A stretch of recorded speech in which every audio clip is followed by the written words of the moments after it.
Hello.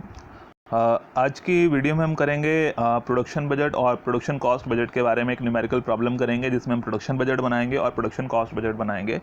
तो जब मैंने आपको टाइप्स ऑफ बजट की वीडियो बनाई थी, तब उसमें बताया था कि प्रोडक्शन बजट का मतलब है कि आपने देखना है कि कितनी यूनिट्स जो है वो आपने मैन्युफैक्चर करनी है, प्रोड्यूस करनी है, और वो डिपेंड करता है कि आपने कितनी यूनिट सेल करनी है। तो सेल के अकॉर्डिंगली हमारा प्रोडक्शन बजट जो है वो डिपेंड करता है सेल के ऊपर, कि कितनी यूनिट सेल करनी है, उसके अकॉर्डिंगली आपको प्रोडक्शन जो है वो करनी पड़ती है।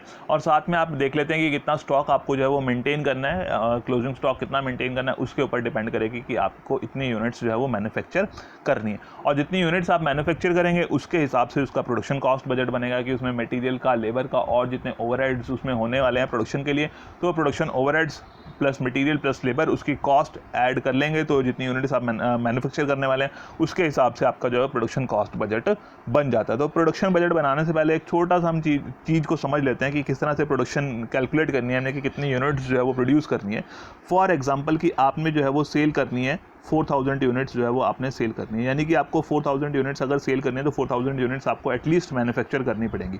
बट आप चाहते हैं कि at the end of the month जो है, या जिसके लिए भी आप बजट बना रहे हैं, तो उसके बाद जो है आप चाहते हैं कि आपके पास जो है वो क्लोजिंग स्टॉक भी मेंटेन रहे 1000 यूनिट्स का जो है वो। फॉर एग्जांपल आप चाह रहे हैं कि 1000 यूनिट्स जो है वो हमारे पास एट द एंड जो है वो स्टॉक में मेंटेन रहे, यानी कि टोटल आपके पास कितनी यूनिट्स बनानी पड़ेंगी आपको, 4000 आपको सेल करने के लिए बनानी है, और क्लोजिंग स्टॉक आप मेंटेन करना चाहिए कि एट द एंड सेल करने के बाद भी हमारे पास जो है वो 1000 यूनिट्स बच जाएं, तो यानी कि 5000 यूनिट्स जो है वो आपको टोटल रिक्वायर्ड हैं। बट इन केस की हो सकता है कि आपके पास कुछ ओपनिंग स्टॉक, यानी कि पहले से भी कुछ बना हुआ मटेरियल पड़ा हुआ है। फॉर एग्जांपल कि आपके पास जो है वो 1500 जो है वो ओपनिंग स्टॉक में पहले से बनी हुई है, तो दैट मीन्स कि आपको जो प्रोडक्शन करनी है, प्रोडक्शन जो रिक्वायर्ड है, दैट इज़ 3500। तो 4000 यूनिट्स जो है वो आपको सेल करनी थी, 1000 यूनिट का आपको क्लोजिंग स्टॉक चाहिए था, यानी कि टोटल आपको पास जो है वो 5000 यूनिट्स प्रोड्यूस करनी थी। बट वो 5000 यूनिट्स प्रोड्यूस करने के लिए क्या है कि हमारे पास पहले से ही बनी हुई 1500 यूनिट्स अगर पहले से ही पड़ी हैं, तो हमें जो है वो नेट जो प्रोडक्शन करनी है दैट इज़ 3500। तो ये सिंपल सी कैलकुलेशन है। इसी कैलकुलेशन के बेस पे जो है वो हमारा प्रोडक्शन बजट तैयार होता है कि sales plus closing stock minus opening stock, sales plus closing stock minus opening stock, इससे हमें आ जाएगा, हमारे पास आ जाएगा कि कितनी यूनिट्स जो है हमने प्रोड्यूस करनी है। तो इससे रिलेटेड जो है फिर हम क्वेश्चन शुरू कर लेते हैं। तो इसमें हमारे पास इंफॉर्मेशन दी हुई है, the following information has been made available, कि आपके पास इंफॉर्मेशन दी हुई है। The units to be sold in different months are, जुलाई में, अगस्त, सितंबर, अक्टूबर, नवंबर, दिसंबर, जनवरी। तो ये आपके पास जो है वो 5-6 महीने का डाटा आपके पास दिया हुआ है कि कितनी यूनिट्स हमने सेल करनी है। जैसे मैंने बताया कि सेल्स के ऊपर ही डिपेंड करता है कि कितनी यूनिट्स प्रोड्यूस की जाएंगी। There will be no work in progress, कि at the end of the month कोई वर्क इन प्रोग्रेस नहीं रहेगा, तो या तो वो फिनिश गुड्स में ही कन्वर्ट मानी जाएंगी, दैट मीन्स। तो finish units equal to half the sales for the next month will be in stock at the end of every month including June 2020। तो जून 2020 के लिए भी अगर हम बात करें तो उसमें भी जो है वो जो नेक्स्ट मंथ की जो सेल है, उस मंथ की सेल का हाफ, यानी कि अगर हम कहें कि अगर जुलाई के लिए हमने देखना है कि जुलाई में कितना, ये तो सेम आगे फिगर्स अलग अलग ले लेते हैं। तो अगर हमें देखना है कि मान लो फॉर एग्जांपल कि सितंबर में हमें क्लोजिंग स्टॉक कितना रिक्वायर्ड है, तो सितंबर में यानी कि उसके नेक्स्ट मंथ की जो सेल है, नेक्स्ट मंथ की सेल है 3800, तो इसका हाफ हमें जो है वो सितंबर के एंड में जो है वो क्लोजिंग स्टॉक के तौर पे चाहिए। तो सितंबर का क्लोजिंग स्टॉक हो गया दैट इज़ 1900। तो इस तरह से जो है वो हमारा क्लोजिंग स्टॉक की कैलकुलेशन होनी है। तो क्लोजिंग स्टॉक हो जाएगा। क्लोजिंग स्टॉक और ओपनिंग स्टॉक आपको पता ही है कि अगर जो है वो इस महीने का क्लोजिंग स्टॉक नेक्स्ट मंथ के लिए जो है वो ओपनिंग स्टॉक बन जाता है। Then budgeted production and production cost for the year ending December 2020 are as such, कि आपको बताया कि जो आपका बजट है उसमें प्रोडक्शन कॉस्ट जो है वो यूनिट्स आपने मैन्युफैक्चर की हैं 44,000 के लिए कह रहे हैं, और मटेरियल पर यूनिट जो है वो कॉस्ट 10 रुपीज़ की है, डायरेक्ट वेजेस जो है वो 4 रुपीज़ का है, फैक्ट्री ओवरहेड्स जो है वो 88,000 के है। तो इसके बेसिस पे हमने बनाना है प्रोडक्शन कॉस्ट बजट। जैसे मैंने बताया कि उसमें प्रोडक्शन की कॉस्ट आपने देखनी है, मटेरियल की, लेबर की और डिफरेंट मैन्युफैक्चरिंग ओवरहेड्स। तो मैन्युफैक्चरिंग या फैक्ट्री ओवरहेड्स के बारे में हमारे पास इंफॉर्मेशन दी है, वो 88,000 रुपीज़ दिए हुए हैं। मटेरियल और वेजेस ये पर यूनिट के हिसाब से दिए हुए हैं, तो जितनी यूनिट्स हम मैन्युफैक्चर करेंगे उतनी यूनिट्स को जो है वो इससे मल्टीप्लाई करके हम जो है वो मटेरियल की और लेबर की कॉस्ट निकाल सकते हैं। और जो फैक्ट्री ओवरहेड्स हैं इसके लिए हमें देखना पड़ेगा कि किस बेस पर जो है इनकी अपॉर्शनमेंट होनी है।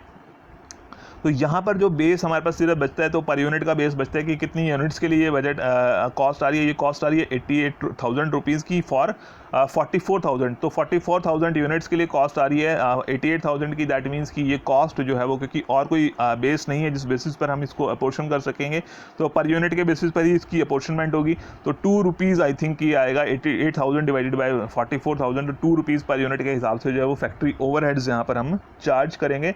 And you are required to prepare the production budget for the last 6 months and production cost budget for the same period, कि आपको जो है वो प्रोडक्शन कॉस्ट बजट बनाना है और प्रोडक्शन बजट बनाना है लास्ट 6 मंथ्स के लिए, यानी कि जुलाई से लेके जो है वो दिसंबर तक का जो है वो आपको मंथ, जो आपका पीरियड ईयर एंड के जो लास्ट के 6 मंथ हैं, इसके लिए हमें जो है ये बजट बनाना है। तो शुरू कर लेते हैं इसके बजट को बनाने के लिए। तो बजट जब हम बनाएंगे तो पहले हम बनाएंगे कौन सा, प्रोडक्शन बजट। उसके बेसिस पर हमारा प्रोडक्शन कॉस्ट बजट बनेगा। पहले हमारा प्रोडक्शन बजट बनेगा, फिर उसके बेसिस पर ही जो है हमारा प्रोडक्शन कॉस्ट बजट बनाया जाएगा, क्योंकि जब हमें नंबर ऑफ़ यूनिट्स पता चल जाएंगी कितनी यूनिट्स मैन्युफैक्चर करनी है, उसके बेसिस पर हम ही अपना जो है वो प्रोडक्शन कॉस्ट बजट जो है वो बना पाएंगे। तो शुरू कर लेते हैं बजट। तो प्रोडक्शन बजट, जो भी हेडिंग है उसकी बजट की वो हेडिंग आपने लिखनी है। देन कौन से मंथ से लेके कौन से मंथ तक का है, तो जुलाई से लेके दिसंबर 2020 के लिए बना रहे हैं। और जो प्रोडक्शन बजट है जनरली नंबर ऑफ़ यूनिट्स में बनेगा, कि इन यूनिट्स जो है वो यहाँ पर फिगर्स जो हैं वो यूनिट्स में है, क्योंकि जैसे आपको पता है कि बजट में क्वान्टिटेटिव टर्म्स में होता है, या तो क्वान्टिटेटिव में या फिर मॉनिटरी टर्म्स में बजट लिखे जाते हैं। तो जो प्रोडक्शन बजट है वो जनरली जो है वो यूनिट्स में बनाया जाता है। तो इसमें क्या है कि हमारे पास जो है वो सेल्स दी हुई है, क्योंकि जैसे मैंने बताया था कि सेल्स के ऊपर डिपेंड करता है कि कितनी सेल्स हैं, उसके अकॉर्डिंगली जो है आपका प्रोडक्शन बजट जो है वो डिपेंड करेगा। तो ये सेल्स की इन्फॉर्मेशन दी हुई है हमें जनवरी से लेके जुलाई से लेके दिसंबर तक की। तो ये एज इट इज़ हमने जो है वो लिख ली जुलाई से लेके दिसंबर तक की। 2200 अगस्त के लिए भी 2200 है, सितंबर की 3400 है, अक्टूबर की 3800 है, नवंबर की 5000 है और दिसंबर की 4600 है। तो ये तो हमारी इतनी यूनिट्स हमने सेल करनी है, जैसे मैंने आपको बताया था स्टार्टिंग में भी। तो पहले सेल्स कितनी सेल करनी है, उसमें आप देखेंगे कि कितना क्लोजिंग स्टॉक आपको मेंटेन करना है, कितना क्लोजिंग स्टॉक मेंटेन करना है। क्लोजिंग स्टॉक के लिए वो कह रहा है कि जो नेक्स्ट मंथ की सेल है उसका जो है वो हाफ आप जो है वो क्लोजिंग स्टॉक मेंटेन करते हैं, including the month of June 2020, क्योंकि जून 2020 के लिए आपके पास कोई डाटा नहीं है। तो जून 2020 में भी जो है आपने नेक्स्ट मंथ की जो सेल है उसका हाफ क्लोजिंग स्टॉक मेंटेन किया होगा, यानी कि जुलाई मंथ में जो क्लोजिंग स्टॉक आपका रहा होगा, जुलाई मंथ में जो जून मंथ के लिए जो क्लोजिंग स्टॉक रहा होगा वो हाफ जुलाई मंथ की सेल का हाफ, यानी कि 1100 जो है वो जून मंथ के एंड में जो है आपका क्लोजिंग स्टॉक रहा होगा, और वो जो है जुलाई के लिए ओपनिंग स्टॉक बन जाएगा। तो जुलाई का जो ओपनिंग स्टॉक है दैट इज़ 1100। तो अभी हम बजट बना रहे हैं जुलाई के लिए। क्लोजिंग स्टॉक देख लेते हैं कितना रहेगा। तो eight the end of the month कितना स्टॉक रहेगा, कि जो नेक्स्ट मंथ की सेल है, नेक्स्ट मंथ की सेल है 2200, इसका हाफ 1100। सितंबर की सेल, अगस्त में कितना स्टॉक रहेगा, नेक्स्ट मंथ की सेल 3400, उसका हाफ 1700।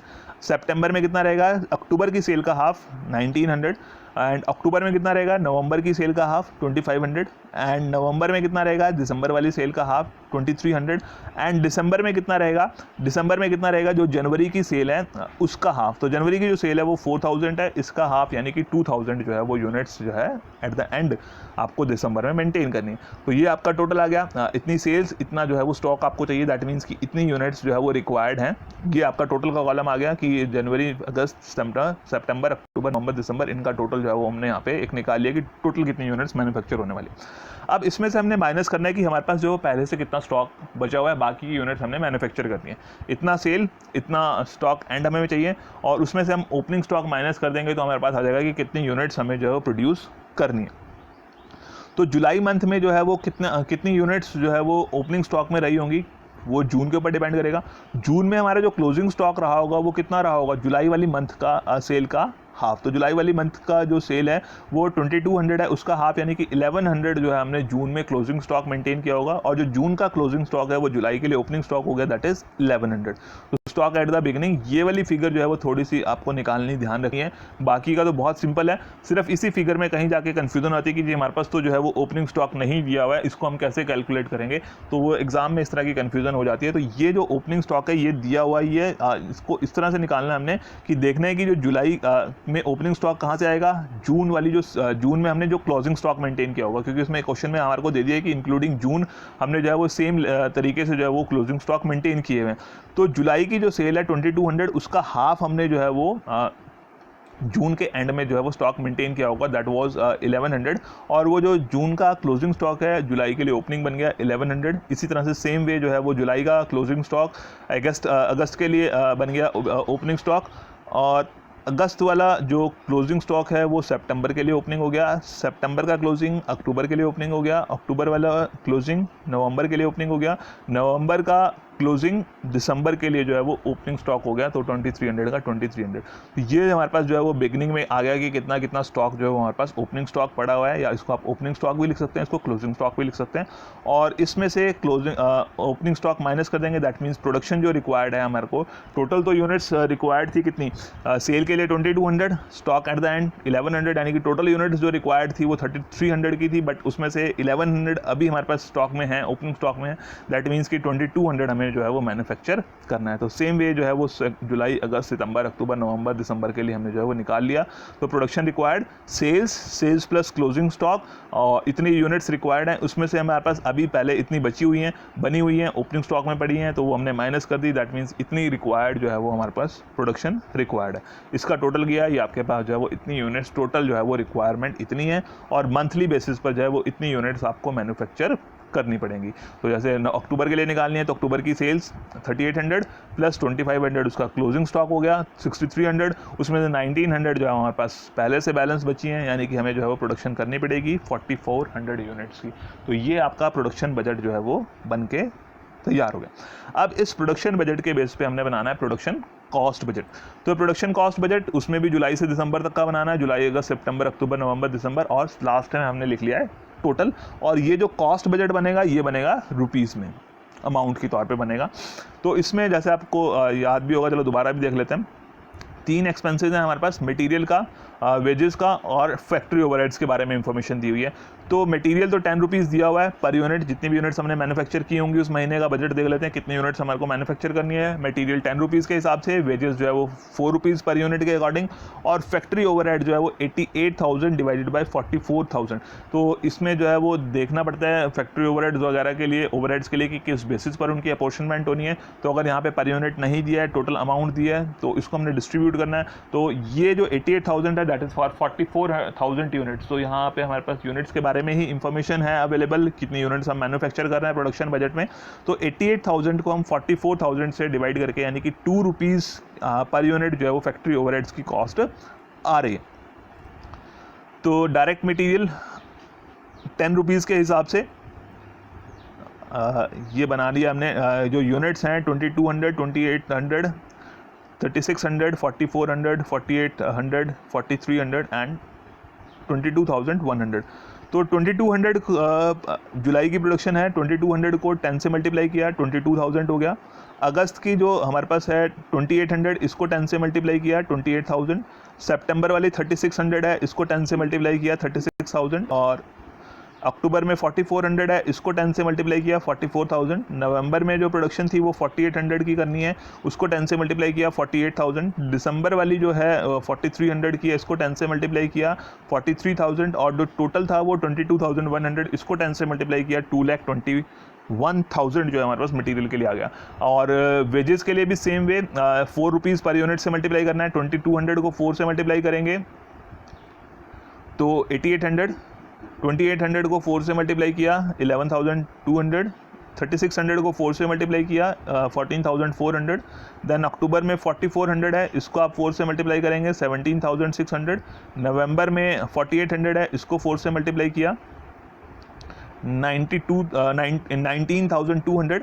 एंड दिसंबर में 4300 को 4 से आपने मल्टीप्लाई किया तो आपके पास आ गया 17,200। और इसका जब आप टोटल करेंगे तो 88,400, और या फिर जो है वो टोटल आपने जो निकाला हुआ है इसको आपने 22,100 को 4 से मल्टीप्लाई किया तो 88,400।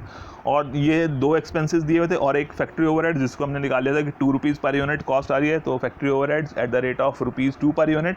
तो 2200 को 2 से मल्टीप्लाई किया 4400, देन 3800 को 2 से किया मल्टीप्लाई 5600, 3600 को 2 से मल्टीप्लाई करके 7200, 4400 को 2 से मल्टीप्लाई किया 8800, और 4800 को 2 से मल्टीप्लाई करेंगे 9600, देन 4300 को 2 से मल्टीप्लाई करके आपके पास जो है वो 8600 आ गया, 8600, टोटल आपका जो है वो 44,200। और इसका आप टोटल कर लेंगे तो टोटल प्रोडक्शन कॉस्ट आ गई, तो material plus wages plus factory overheads जो भी हमारे पास इंफॉर्मेशन थी इसका हमने ले लिया, 22,000 प्लस 8800 प्लस 4400 35,200। सेम वे अगस्त, सितंबर, अक्टूबर, नवंबर, दिसंबर उसका टोटल करना है, और फाइनली आपका ये प्रोडक्शन बजट, कॉस्ट बजट जो है वो बन के तैयार हो गया। तो इसमें आपने देखना है कि प्रोडक्शन कॉस्ट में कौन कौन सी इंफॉर्मेशन हुई है, और उससे जितनी यूनिट्स आपने मैन्युफैक्चर करनी है उतनी यूनिट्स से जो है उसको आपने मल्टीप्लाई करके जो है वो प्रोडक्शन कॉस्ट आपकी निकल जाएगी। तो इस तरह से हमारा प्रोडक्शन बजट और प्रोडक्शन कॉस्ट बजट जो है वो हम बना सकते हैं। तो डिपेंड्स कि आपके पास क्वेश्चन में क्या क्या इन्फॉर्मेशन है, उसके बेसिस पर जो है ये बजट्स बनाए जाते हैं। बट जो सिंपल सी बात आपको मैंने बताई थी इसमें कि जब प्रोडक्शन बजट बनाना है तब आपने देखना है कि सेल्स प्लस क्लोजिंग स्टॉक, और उसमें से ओपनिंग स्टॉक माइनस कर देंगे तो आपके पास आ जाएगा कि इतनी यूनिट्स आपने मैन्युफैक्चर करनी है। तो आई थिंक आज की वीडियो में इतना ही है, और आपको समझ में आ भी गया होगा कि प्रोडक्शन बजट और प्रोडक्शन कॉस्ट बजट जो है हमने किस तरह से बनाने हैं। बस बाकी तो सिंपल ही है, सिर्फ हमने ये वाली जो फिगर निकाली है 1100, इसको थोड़ा सा आपने ध्यान रखना है क्योंकि इसके बारे में डायरेक्ट कोई इन्फॉर्मेशन नहीं है, बट हमें जो है वो डिराइव करनी है वो इन्फॉर्मेशन कि वो 1100 जो ओपनिंग स्टॉक जुलाई का है वो किस तरह से निकाला गया है। ठीक है, ओके, थैंक यू।